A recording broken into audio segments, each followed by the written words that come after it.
Well, we made it home, safe and sound. So Lori over at LG Homestead purchased these eggs and had them sent to me because her and I are kind of going into a partnership with these Deathlayer hatching eggs. So well packaged. They came from Oregon. They got stickers all over them. Hold for pickup. It had my phone number on here. Our post office isn't always the greatest, but they did call me this morning telling me that these were here, so I was pretty impressed. So they were shipped out Friday. This is Wednesday. They need to set for 24 hours after being in the mail before I can hatch them. Eggs are good for like 7 to 9 days, I believe, so we're still good. So very well packaged, protected. Got 2 carts in here. Everything looking good so far.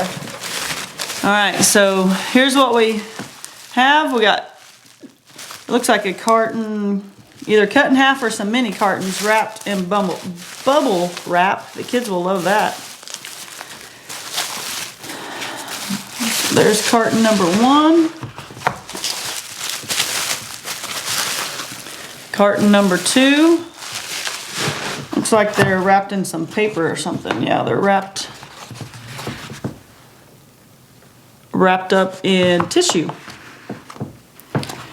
Let's uncover them and see what they look like.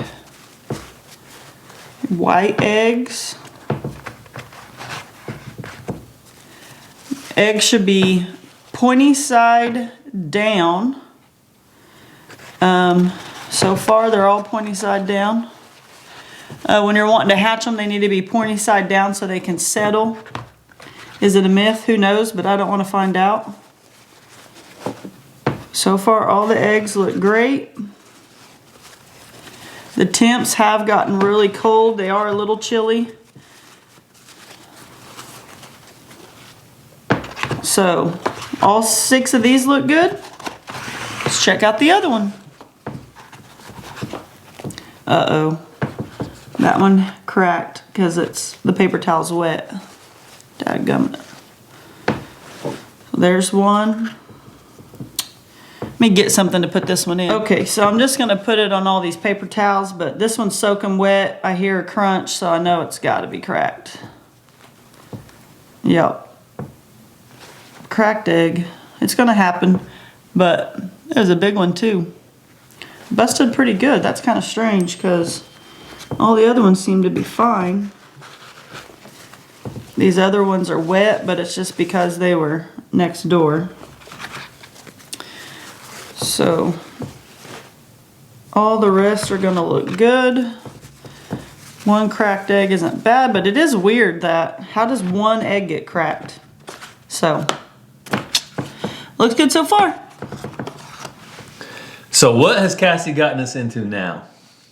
She is back to hatching again. As you guys know, she absolutely loves hatching eggs, but this time she brought it up a notch. You want to tell them exactly what type of eggs those were if you didn't say it already? Yes, these are Deathlayer eggs. Lori over at LG Homestead and I are doing this kind of together. It's not something that I'm just gonna be hatching for everybody. Lori and I are really good friends. You guys should go over and check her out. But these are rare eggs and chickens. And Lori and I both said if we're gonna be chicken people, we might as well have rare and cool. So the Deathlayers are known for laying an egg until their death. A lot of times, hens will quit laying and they'll live for another year or two doing nothing but taking up space. So these are supposed to lay an egg till their death. So you know a lot about this chicken? You ready for a quiz? Sure. All right, Cassie, what country did the Deathlayer originate from? I knew this. England? Germany. Oh, is England a country? Let's move on. So you're gonna offend Chris, okay? Chris is from England. So the Deathlayer is German. They're called Tottliger, which directly translated is Deathlayer. Yeah. meaning that they lay till their death. So that's where they originated from. I already had one person on a video say, what country did the Deathlayers come from? So people want to know those things? That answers that question. Well, one person wanted to know that. And so some of you guys might not know what they look like actually when they're finished out as a full-grown chicken. Yeah. So we're going to show a picture or two right now. I believe there is golden and silver or white. Yeah. I'm sorry, my memory's not good right now. now. Golden and silver, I believe. Yeah, I'm pretty sure we got golden. I'm pretty sure the silvers weren't available. We were trying to get from 2 different hatcheries, but that didn't work. People are into molting season right now, so getting eggs and stuff is difficult. Plus, these are rare birds. They're not just everywhere. We looked, and little chicks, $45, and a mature hen was anywhere from $75 to $99. Wow. So, I mean, that's what people have them priced at. I don't know if people are actually paying that. Well, that's... You paid that much for eggs. Well, and then I can't remember how much Lori paid for the eggs, but it was not cheap. So, it wasn't crazy. That's why we got the eggs. Some people's like, well, just buy some mature hens. But we got more eggs than what we could have for the mature hens, so we're hoping to raise them up and get more bang for our buck, I guess. Yeah. But if people don't like hatching, then buying a mature hen's good. But we love hatching, we love chicks, so we went that route. And what type of egg? A lot of times people want to know what color are they and that type of thing. They are a white egg. Yeah, which they would have saw when I unboxed. When you unboxed. And they're fairly good size. And good size. So what was the next step? After you unboxed them, you checked them. There was one crack. Yes. The next step is to do what? Let them set for 24 hours like I showed you guys, and then in the incubator they went. And we have video footage of that. So we're going to show you guys right now us getting the eggs into the incubator. It's the Hatchmate, so take a look. Okay, so it's been 24 hours. I got my Hatchmate. I got my Hatchmate right here, my favorite incubator. If you don't have a hydrometer, you need one. So this will tell me my humidity, so you need one of those. And then we'll start putting the eggs in. You gotta kind of measure how much room you need. You wanna make sure they spin.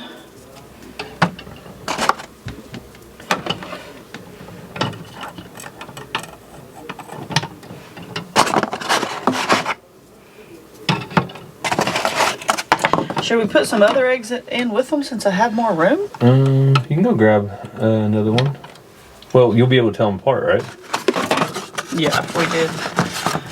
I don't have... Do we have any white eggs? Just those little ones? You mean when they're born? Yeah, when they're born. I would say get some of those big nice eggs that I like. That's what I was thinking. Guys, listen to him. He is all about the hatching all of a sudden. Should I make sure everything's okay with him? Well, I didn't let you hatch all summer, so I apparently have become soft in the fall. Oh, yeah? I know how much you love it. So these are the Deathlayers that Lori over at LG Homestead and I are going together to do. One was cracked, you guys saw in my video, or you saw earlier. So this doesn't have any more room, but this one seems to. So we'll put a few of those bigger ones in here if they'll fit, and then we'll get them started. Alright, so these are some of our eggs. Let's see what we can fit in here. Just making sure there's no cracks or anything. The green one, it's going to need some more room. Still going to need some more room. Okay. And I don't know if I can fit these little ones or not.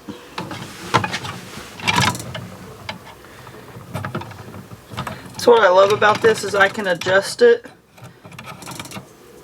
depending on the egg size. So all eggs are different sizes. So I can adjust it and do it however I need to. And I don't think this one's going to fit. That work? Looks like a full set of incubators. There's 14 eggs. All right, well, let's plug them in and get them going. So now, time's a ticking. It is. Watching that hydrogeometry. Except I wear my watch on my left hand, so let me see. Yeah, and I'm right, so I wear it on my right hand. I mean, most of the time I'm right. So Our friend Ellen in Australia had a good point. oh, Because Gary is right-handed. He's not left-handed. He's right-handed. She said these things have lots of options on them.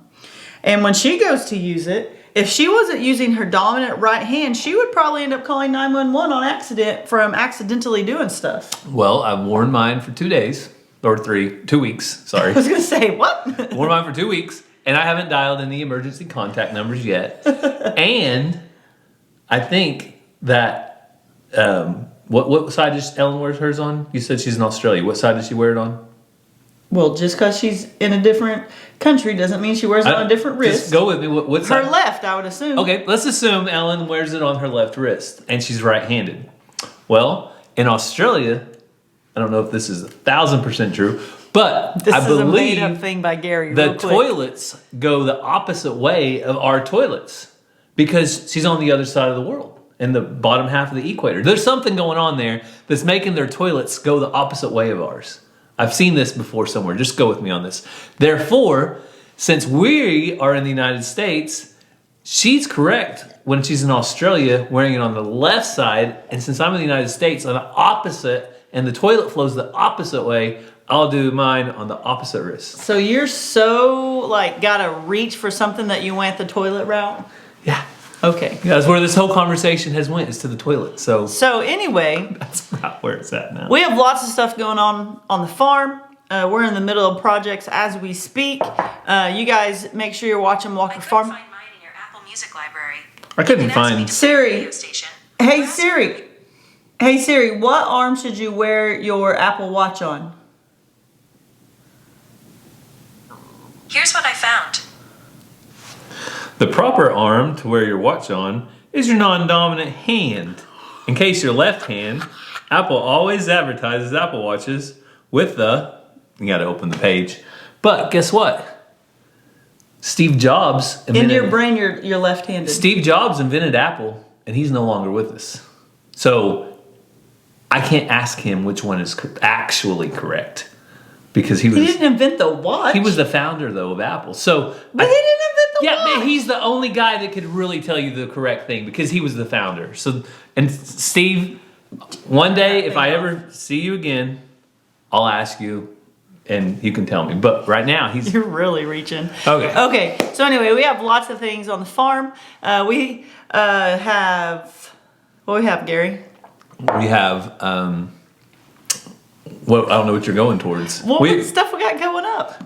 Oh, things we got coming up. We have a chicken coop that's going to one day, I know we've had a couple questions about that, be turned into... We have a trailer that is one day going to be. a trailer that's going to be turned into a chicken coop for Cassie's Deathlayer chickens. Yep. They're super rare, fancy chickens.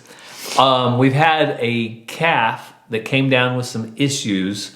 I actually took it to the vet. That video will be out probably tomorrow, I think. So stay tuned for that. I know Chad over at Adler Farms had a similar issue with his bull. Fred, he had some stuff going in. I don't know exactly what they treated it for, if it was pneumonia or something else, but we had a calf, had some respiratory issues. It was probably the worst sounding animal I've ever listened to. I showed Mom at soccer, and my mom and dad have farmed their entire life, and Mom was like, whoa, I've never heard anything like that in my Yeah, life. just out of the blue, started hearing it. So anyway, so stay tuned for that on the next video. But yeah, just everything is going really quick. Fall's here. We've got all kinds of activities going on. So everything's staying busy. So as always here on Catching Up with the Walkers, we do want to spend some time to remember those prayer requests.